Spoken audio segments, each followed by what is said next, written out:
Genesis 19. The two angels came to Sodom in the evening, and Lot was sitting in the gate of Sodom. When Lot saw them, he rose to meet them and bowed himself with his face to the earth, and said, "My lords, please turn aside to your servant's house and spend the night and wash your feet. Then you may rise up early and go on your way." They said, "No, we will spend the night in the town square." But he pressed them strongly, so they turned aside to him and entered his house. And he made them a feast and baked unleavened bread, and they ate. But before they lay down, the men of the city, the men of Sodom, both young and old, all the people to the last man, surrounded the house. And they called to Lot, "Where are the men who came to you tonight? Bring them out to us, that we may know them." Lot went out to the men at the entrance, shut the door after him, and said, "I beg you, my brothers, do not act so wickedly. Behold, I have 2 daughters who have not known any man. Let me bring them out to you, and do to them as you please. Only do nothing to these men, for they have come under the shelter of my roof." But they said, "Stand back!" And they said, "This fellow came to sojourn, and he has become the judge." Now we will deal worse with you than with them. Then they pressed hard against the man Lot, and drew near to break the door down.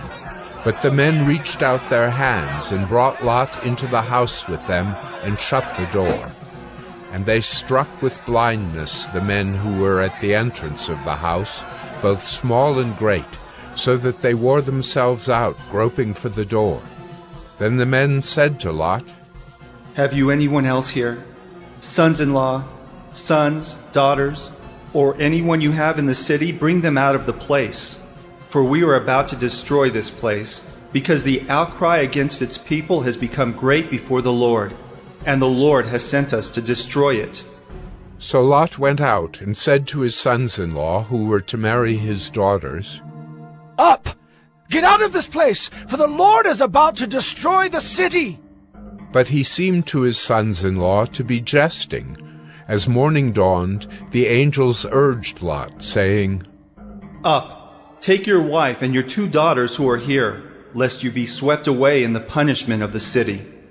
But he lingered. So the men seized him and his wife and his 2 daughters by the hand, the Lord being merciful to him, and they brought him out and set him outside the city. And as they brought them out, one said, "Escape for your life. Do not look back or stop anywhere in the valley. Escape to the hills, lest you be swept away." And Lot said to them, "Oh no, my lords. Behold, your servant has found favor in your sight, and you have shown me great kindness in saving my life.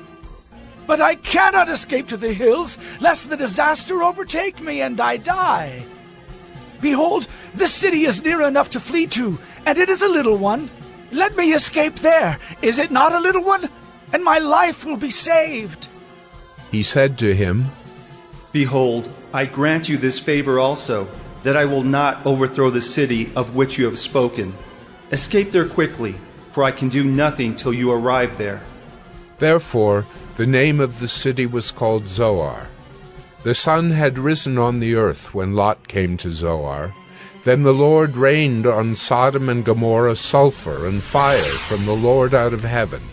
And he overthrew those cities, and all the valley, and all the inhabitants of the cities, and what grew on the ground. But Lot's wife, behind him, looked back, and she became a pillar of salt. And Abraham went early in the morning to the place where he had stood before the Lord. And he looked down toward Sodom and Gomorrah, and toward all the land of the valley. And he looked, and behold, the smoke of the land went up like the smoke of a furnace. So it was that when God destroyed the cities of the valley, God remembered Abraham and sent Lot out of the midst of the overthrow when he overthrew the cities in which Lot had lived. Now Lot went up out of Zoar and lived in the hills with his 2 daughters. for he was afraid to live in Zoar. So he lived in a cave with his 2 daughters. And the firstborn said to the younger, Our father is old, and there's not a man on earth to come in to us after the manner of all the earth. Come, let us make our father drink wine, and we will lie with him, that we may preserve offspring from our father. So they made their father drink wine that night, and the firstborn went in and lay with her father. He did not know when she lay down or when she arose. The next day the firstborn said to the younger, Behold, I lay last night with my father. Let us make him drink wine tonight also. Then you go in and lie with him, that we may preserve offspring from our father. So they made their father drink wine that night also. And the younger arose and lay with him, and he did not know when she lay down or when she arose. Thus both the daughters of Lot became pregnant by their father. The firstborn bore a son and called his name Moab. He is the father of the Moabites to this day. The younger also bore a son and called his name Ben-Ammi. He is the father of the Ammonites to this day.